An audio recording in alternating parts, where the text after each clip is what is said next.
Welcome to In the Fishbowl with Sue Fish, your PR manager for District 91. Today I'm delighted to welcome Jean Gamester, our District Director. So Jean, tell us about your role. What does it entail? Being District Director covers three main areas. It's about setting up and leading the team. It's about ensuring that the operations, and particularly the finances, are set up and run efficiently. And then the third bit is really an ambassadorial piece. It's about engaging with people, encouraging people, recognising what people do. So you've been in the role 4 months now. What have you achieved already in your year of office? Well, the beginning of the year is really about mobilising. There are a whole load of people who need to be on board in order for the district to be successful. So some of it is about appointing roles where there are vacancies or roles into the district leadership team. Sometimes it's about encouraging area and division directors to get assistance. And sometimes it's about getting people in place in existing committees and setting up new committees so we can drive things forward. So that and setting up the district budget and the success plan are really key bits. Mm-hmm. So what else are you hoping to achieve in your year? Well, I want us to do well in terms of our district mission. So our district mission is about building clubs and supporting all clubs to achieve excellence. So that means that we've got to be constantly focused on where we can get new clubs in place, because there are a whole load of people who have never experienced Toastmasters, and we want to create the places for them to go to. And part of it is about supporting all of our clubs to achieve excellence. So if both of those things work well, then we will have had a really successful year. Okay. And how have you benefited personally and professionally from your Toastmasters experience? It's been a complete game changer for me, because I've experienced leading in an organisation where you're not in charge. Everybody is a volunteer. So if you can encourage people to get involved in an organisation like Toastmasters, you become much, much better at leading in other organisations.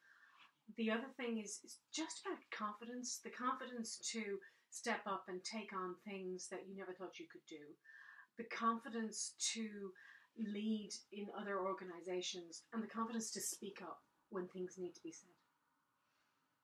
And what advice would you give to anyone wanting to take on a leadership role?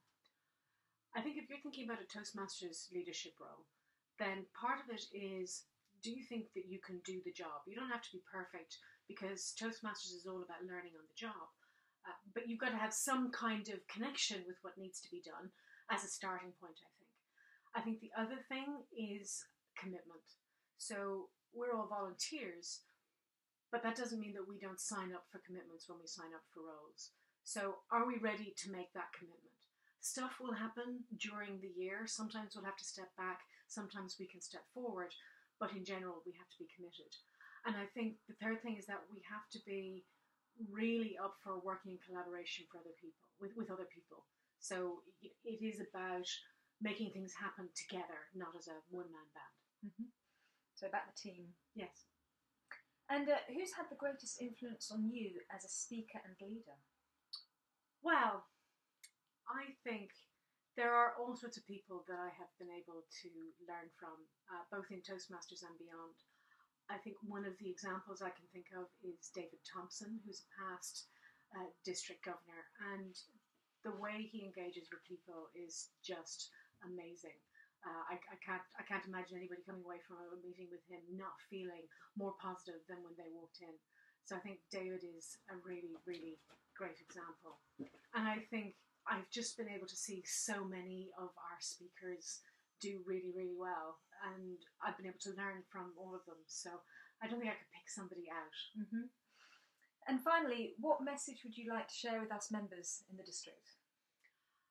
I would say that we've got to grasp every opportunity that Toastmasters gives to us. And if somebody comes up and says, why don't you give something a go, really, really take that seriously, because they're showing faith in you. And even if you have some doubts, it's worth just having a go and really stretching yourself, because it is amazing what you can benefit by getting really, really involved. Okay, Jean, thank you so much for joining us today. And thank you for joining us in the Fishbowl. Grasp that opportunity. See you next time. Thank you.